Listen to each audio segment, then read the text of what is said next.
తాకట్లో ఉన్న బంగారాన్ని విడిపించి ఆ రోజున మార్కెట్ ధర కట్టి మిగిలిన డబ్బును మీకు అందిస్తుంది కొమ్మూరి గోల్డ్.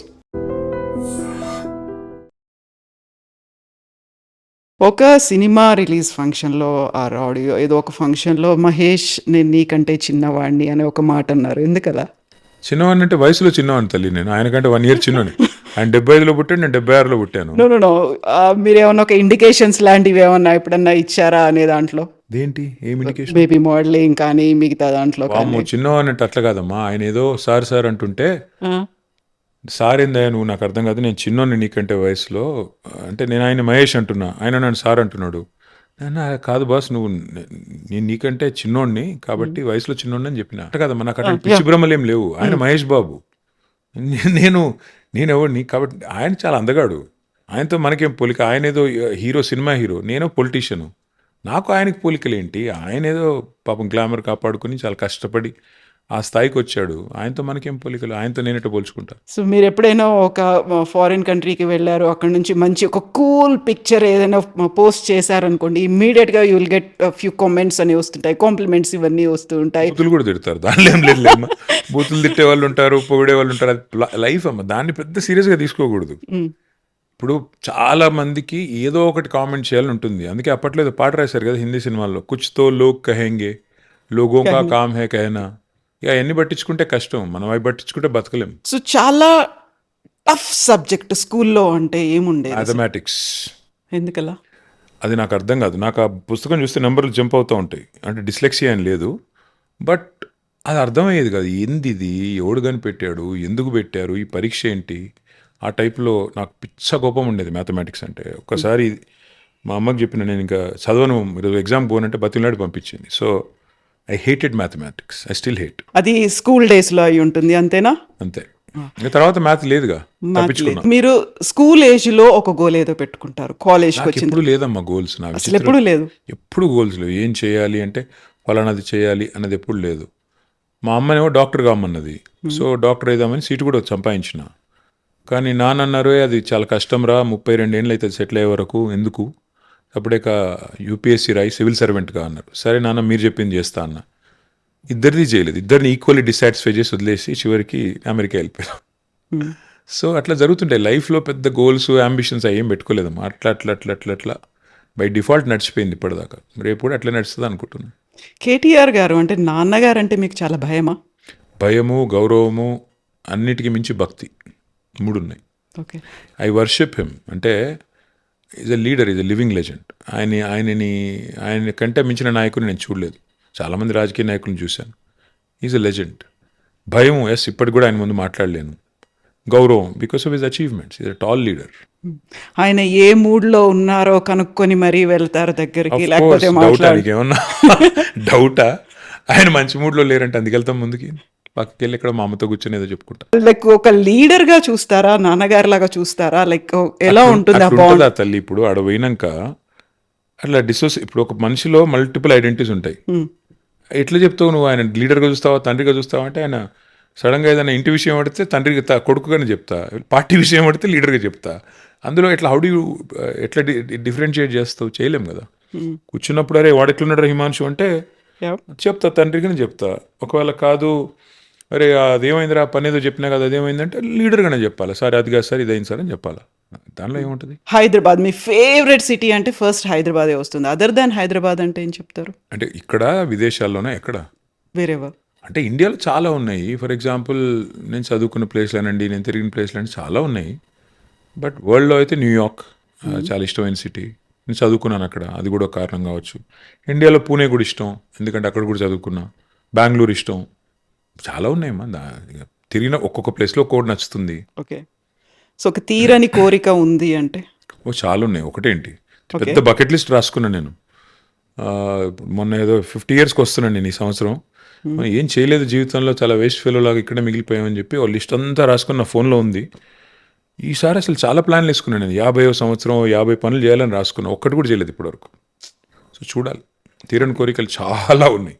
ఓకే. పనులు అంటే రిజల్యూషన్స్ ఎవ్రీ ఇయర్ పెట్టుకుంటాం, న్యూ ఇయర్కి అలాగే? అవి లేవు. అట్లా కాదు. అంటే ఫర్ ఎగ్జాంపుల్ చెప్తున్నా, పిరమిడ్స్ ఉన్నాయి ఈజిప్ట్లో, పోవాలనుకున్నాను. చూసి ఎవరు మొన్న మా వాళ్ళు ఎవరో పోయించినారంటే అరే పోవాలరా ఇక్కడికని రాసుకున్నా. తర్వాత ఎవరో ఫ్రెండ్ మారాకేష్ పోయినాడు, మొరాకో పోయినాడు. అది చాలా బాగుంది, అట్లా ఉంది, ఇట్లా ఉంది, కాసాబ్లాంకా, అది ఇదేదో పోవాలని రాసుకున్నా. అంటే ఇట్లా ఏదో ఉంటుంది ట్రావెల్ డెస్టినేషన్స్ అని. స్కై డైవింగ్ ఎవరో చేశారన్నారు, అరే ఇది కూడా చేయాలి మనం బంగీ జంప్ రాసుకున్నాం. ఉంటుంది. బంజీ జంపింగ్ లేదమ్మా, నాకు స్కై డైవింగ్ ఏదో కొద్దిగా భయం లేదు, కానీ బంజీ జంపింగ్ అంటే ఏందో అర్థం కాదు. తాడును పట్టుకుని దుంకడం కొద్దిగా కష్టం, పారాషూట్ వేసుకుని దుంకడం ఈజీ, కానీ ఆ తాడు తెగితే టప్. అట్లా కాకుండా అది మరి ఆ జగన్ అన్న ఎట్లా చేశాడో నాకు తెలియదు, కానీ అడగాలి ఒకసారి ఈసారి కలిసినప్పుడు.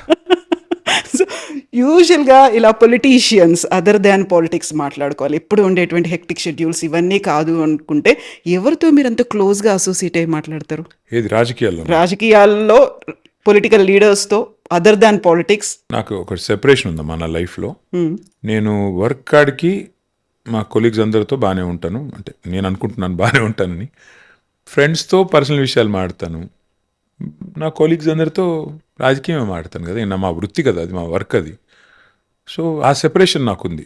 ఓకే. కాబట్టి రెండూ మిక్స్ అయ్యే పరిస్థితి ఏమీ లేదు. కేటీఆర్కి యాటిట్యూడ్ ఎక్కువ, కొంచెం గర్వం, నిజమేనా? ఏం చేస్తాం ఇప్పుడు, ఎట్లా అయిపోయిందంటమ్మా కవిత, కుక్కని చంపే ముందు పిచ్చి కుక్క అని ముద్రేయాలి. అందుకే మా అపోనెంట్స్ ఏం చేస్తారంటే, ఇప్పుడు నేను లేవనెత్తిన ప్రశ్నల్లో వారికి సమాధానం చెప్పే సత్తా లేదనుకోండి, ఏం చేయాలి, నన్ను ఏదో ఒక ముద్రేయాలి, క్యారెక్టర్ అసాసినేట్ చేయాలి. ఏం చేయాలి దానికి? ఒకసారి ఈరోజు డ్రగ్స్ తీసుకుంటాడని ఒక ప్రచారం కల్పించాలి, ఇంకోసారి ఏదో హీరోయిన్లతో తిరుగుతున్నాడని ఒక దిక్కుమాలిన ప్రచారం చేయాలి. ఈ రెండు కూడా వర్కౌట్ కాకపోతే ఏం చేయాలి? ఓహో వీడికి బాగా అహంకారం అని ముద్రేయాలి. నేను అహంకారపూరితంగా చేసిన పని ఏంటో దయచేసి ఎవరైనా చెప్పాలి నాకు ఏదో ఒకరోజు. మేబీ నేను మాట్లాడేటప్పుడు కొద్దిగా ఓపెన్గా, నిర్భీతిగా, డైరెక్ట్గా మాట్లాడితే కొంతమందికి నచ్చదేమో, దానికి నేనేం చేయాలి? నేను ఉన్నట్టు చెప్తే కొంతమంది నచ్చదేమో. నేను చెప్పాను మొన్న ఒక ఇంటర్వ్యూలో కూడా, కడుపులో కత్తులు పెట్టుకుని పెదాల మీద చిరునవ్వులు పెట్టుకుని యాక్టింగ్ చేసే కేసు నేను కాదు, తెలంగాణ వాడిని కదా. సో దానికి కొద్ది మందికి నచ్చపోతే నేను చేయగలిగింది ఏముంది? ఒక్కటి మాత్రం చెప్తాను కవిత, ఎవరో ఏదో అనుకుంటారని, ఎవరో ఇలా ఫీల్ అవుతున్నారని మనం బాధపడాల్సిన అవసరం లేదు. As long as you're unpretentious, as long as you're clear in your mind that you have not hurt anybody deliberately, you should not worry.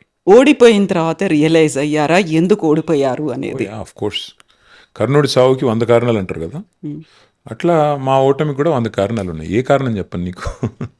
చాలా ఉన్నాయి. ఓకే. అందరం మనుషులం కదా కవిత, పొరపాట్లు చేస్తాం. మనుషులం కాబట్టి తప్పులు చేస్తాం, మనుషులం కాబట్టి పొరపాట్లు చేస్తాం. డెఫినెట్గా చాలా కారణాలు ఉన్నాయి, 100 కారణాలు ఉన్నాయి. అందులో చెప్పాను కదా, పర్సెప్షన్ మేనేజ్మెంట్లో ఫెయిల్ అయ్యాం. ఇప్పుడు 1,60,000 ఉద్యోగాలు, ప్రభుత్వ ఉద్యోగాలు కల్పించాం, highest in the country for any government in 10 years. కానీ చెప్పుకోలేకపోయాం. పిల్లలు మాకు ఉద్యోగాలు రాలేదంటే మేము we could not answer properly, we could not satisfy them properly. So అట్లా ఒక్కో సెక్షన్కి ఒక్కొక్కటి ఉంది. హైయెస్ట్ జీతాలు ఇచ్చాం ఉద్యోగులకు దేశంలోనే, 73% ఫిట్మెంట్. కానీ మాకు 1వ తారీఖు జీతాలు రాలేదంటే సరిగ్గా చెప్పలేకపోయాం వాళ్ళకి సాటిస్ఫాక్టరీగా. కోవిడ్ వచ్చింది, ఫిజికల్ డిసిప్లిన్ తప్పింది, ఎక్స్ప్లెయిన్ చేయలేకపోయాం. ఇంతకంటే దేశంలో ఎవరు చేయలేదు అని చెప్పలేకపోయాం, చేసుకున్నది కూడా చెప్పలేకపోయాము. పర్సెప్షన్ మేనేజ్మెంట్లో విఫలమయ్యాం.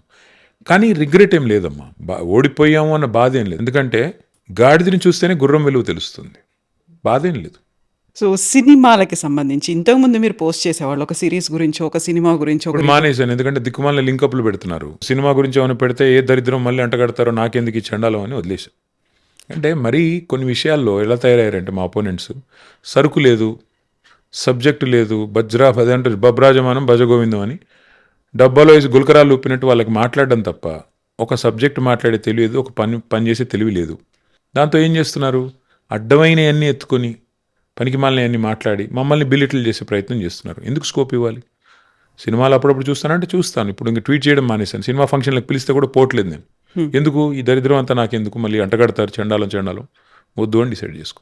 ఈ మధ్యలో వచ్చినటువంటి జెన్జీ మూవ్మెంట్ గురించి, వాళ్ళు కరెక్ట్ పాత్రలోనే వెళ్తున్నారా అంటే? డెఫినెట్గా దేశంలో, ప్రపంచంలో యువత ఆస్పిరేషన్ మనం అర్థం చేసుకున్నంత కాలం, యువత మారుతున్న కాలానికి అనుగుణంగా పాలకులు, ప్రభుత్వాలు, పార్టీలు మారినంత కాలం వాళ్ళు డిస్సాటిస్ఫైడ్ ఉంటారు. డెఫినెట్గా ఆ డిస్సాటిస్ఫాక్షన్ ఇస్ అబ్సల్యూట్లీ జస్టిఫైడ్ నన్ను అడిగితే. ప్రాపర్గా అనుకున్న డైరెక్షన్లోనే వెళ్తున్నారా, లేకుంటే వాళ్ళ వెనకాల ఒక మోటివ్ ఏదో ఉంది? డైరెక్షన్ ఇచ్చేవాళ్ళు ఎవరు లేరమ్మా. ఫర్ ఎగ్జాంపుల్, వాళ్ళు కోరుకుంటుంది ఇప్పుడు మనం విదేశాలు తిరిగి లేదా ఇంకో చోటుకి వెళ్ళి తిరిగి వస్తే మన దేశం ఇట్లా ఎందుకుంది అనే బాధ కలుగుతుంది. అంటే వేరే దేశాలు ఎక్కడికో వెళ్ళిపోతున్నాయి, మనం ఇట్లాగే ఎందుకున్నాం. అన్నప్పుడు సహజంగా అసంతృప్తి వస్తుంది కదా. మన పాలకులు ఎక్కడో మమ్మల్ని లెట్ డౌన్ చేశారు ఫీలింగ్ వస్తుంది కదా. వచ్చినప్పుడు they are expressing in different forms. తప్పేముంది అందులో?